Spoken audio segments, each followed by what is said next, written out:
حي على الفلاح. Surah Al-A'raf, as we heard in the previous episode, Allah subhanahu wa ta'ala addresses us all by calling us Ya Bani Adam, O children of Adam. And we went through the first instruction where Allah told us to dress appropriately. He has sent for us clothing in order for us to cover, not in order for us to reveal. And He wants us to dress with the clothing of piety, both in terms of what we cover ourselves with, as well as our general character, conduct, and the way we carry ourselves. Today I'd like to look at another instruction, a few more, where Allah says, Ya Bani Adama. So in verse number 26 of Surah Al-A'raf, Allah addresses us for the first time. Then in 27, again He says, يا بني آدم لا يفتننكم الشيطان كما أخرج أبويكم من الجنة ينزع عنهما لباسهما ليريهما سوآتهما. Allahu Akbar. Allah says, O children of Adam, don't ever let Shaytan test you or abuse you or overcome you in any way. Make sure that you don't let Shaytan trap you with his traps, because he has removed your forefathers from Jannah. He took your forefathers out of paradise, meaning He took Adam and Eve. Adam and Hawa, may peace be upon them. Allah says, Shaytan trapped them. Be careful. Go and read about that. Go and find out what Shaytan did. Shaytan promised them two things. Shaytan said, if you disobey Allah, you're going to live forever and you will own everything. Both of those were just a lie. But Shaytan put it forth so beautifully, and Allah says, they regretted it, they sought forgiveness, and then look what happened. They were removed from Jannah.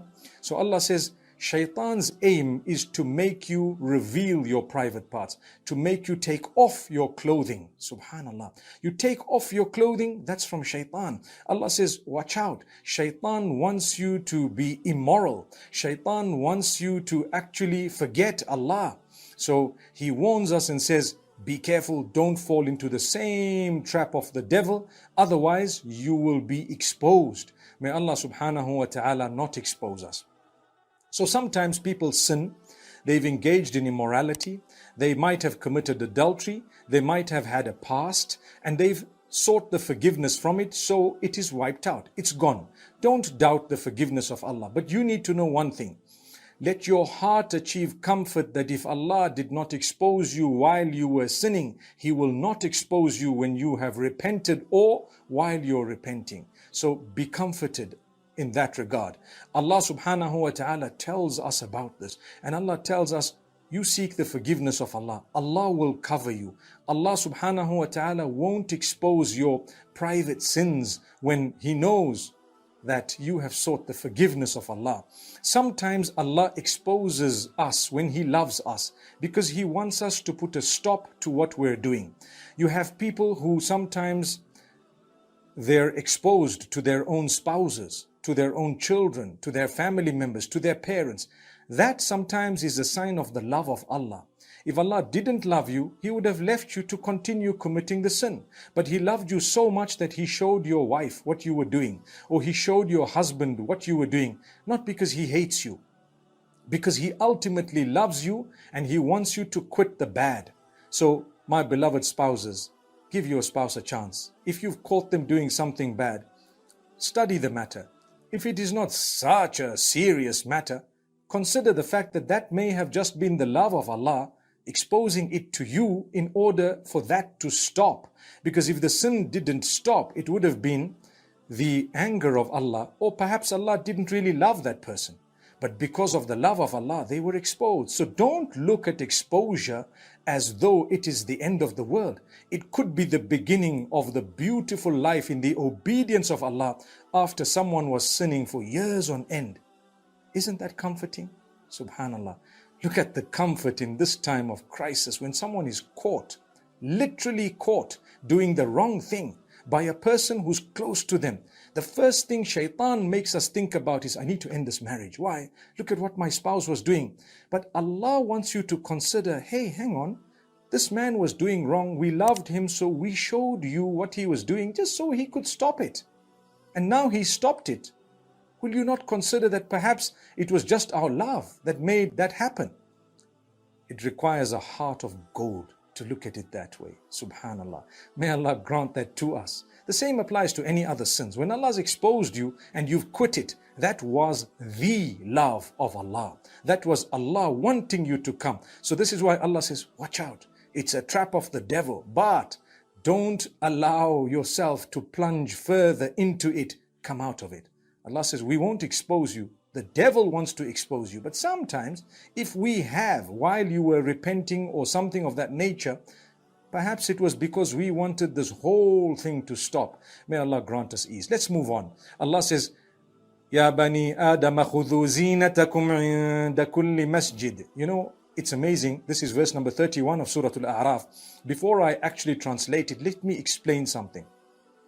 The context of these verses, Allah speaking about the dress and the lessons from the story of Adam and Eve and Shaytan, how we should be dressing modestly. Shaytan wants us to expose and Allah wants us to cover. So Allah says, we've sent adornment. People adorn themselves to show other people. Sometimes it's the right people, your spouse, your family members, and you're doing it for yourself sometimes. But sometimes it's the wrong people. You're trying to impress those who couldn't even be bothered. You're trying to impress those whom, by impressing them, you're going to plunge yourself into crisis because you might end up doing the wrong thing altogether. Allah is saying, you really want to impress someone with your clothing? Well, impress Allah. Whenever you go to pray, wear the best clothing, apply perhaps a little bit of perfume if you're going to the masjid, and maybe look into wearing something that would be so presentable. Allah says, now I'm translating this verse, verse number 31, O children of Adam, take your adornment, wear adorning clothes. You know, wear beautiful clothing, lovely, modest, beautiful clothing, inda kulli masjid, at every place of prostration, which includes the houses of Allah. When you're going to the masjid, wear some good clothes. You're going to meet Allah. When you're about to stand on your musalla or sajjada or mat, prayer mat, wear some good clothing. You're standing in front of Allah. Wear some good clothing. Look presentable at least. Take a moment to check what you're looking like. It might be your last prayer and you're standing in front of the Lord of the worlds. Allah says, O children of Adam, when you come to pray, wear some good clothing. Wear some good clothing and eat and drink and don't be wasteful. Allah tells you don't be wasteful. Sometimes we're so wasteful just because we have and we forget that Allah is testing us. You might have, that doesn't mean you should be wasteful. And Allah subhanahu wa ta'ala is telling us, indeed, He does not like those who are wasteful.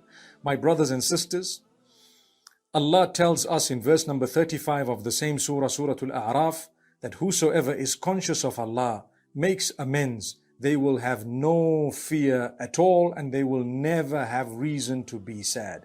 If you're conscious of Allah, you make amends, you improve yourself, you become a better person, you're constantly looking at becoming a better version of yourself every day, and you have a good relation with Allah, He says you will have no reason to fear and no reason to ever be sad. He will comfort you. And this is why Allah says, those who believe and do good deeds, we will indeed grant them paradise. We take a look at verse number 43 of Surah Al-A'raf. Allah says the people of paradise will be the believers who did good deeds and those who sought forgiveness. Paradise was created for those who seek forgiveness. Subhanallah. Have you sought forgiveness? Well, it's about time we ask Allah to grant us forgiveness. Let's change our ways and habits. My brothers, my sisters, Allah says, when the people will be seated in paradise, we will remove from within their hearts any hatred or jealousy or envy, no negative qualities whatsoever in the hearts of those who will be in paradise. So in this world, there is a little bit of jealousy, there's some hatred. Some of us, we have worked on those habits and some haven't. Allah says, when you get to paradise, you won't be jealous of one another. There won't be any ill feeling at all. وَنَزَعْنَا مَا فِي صُدُورِهِم مِّن غِلٍّ. We will remove from their bosoms that which was negative, the ghil, the negative feelings towards others, the envy, the jealousy, and so on. Allah says, removed. And the people of paradise, do you know what they will say? وَقَالُوا الْحَمْدُ لِلَّهِ الَّذِي هَدَانَا لِهَذَا وَمَا كُنَّا لِنَهْتَدِيَ لَوْلَا أَنْ هَدَانَ اللَّهِ. They will say, Alhamdulillah, all praise is indeed due to Allah who guided us to this. And we would have never been rightly guided had Allah not guided us. Subhanallah. Verse number 43, Surah Al-A'raf. We are echoing what we said in the first of these episodes of comfort in times of crisis, that guidance is the biggest gift Allah can give you. I've said this a few times through these series, and I am here today ending this episode by telling you that yes, indeed, the people of paradise will say, we praise Allah, Alhamdulillah, the same beginning of Surah Al-Fatiha. Alladhi hadana, the one who guided us. Throughout our lives, we continued asking Allah, oh Allah, ihdina as-sirat al-mustaqim. We started off praising Allah, and then we said, guide us to the straight path. Today, we are saying all praise is due to Allah. So we're starting in the same way, and we are saying we are thankful and grateful to Allah who guided us, which means ultimately your dua was accepted. You were guided. And we say on that day in paradise, may Allah make us from them who say, we thank Allah, we praise Allah for having guided us to this, and had He not guided us, we would have never been rightly guided, Alhamdulillah. And this is the beautiful way that we will all have ended our lives on earth and entered into paradise. May Allah grant us all paradise. Thank you so much for listening to this short message. I pray that it has increased you in a little bit of motivation and hope, and the same applies to all of us. Jazakumullah khair. Assalamu alaikum wa rahmatullahi wa barakatuh.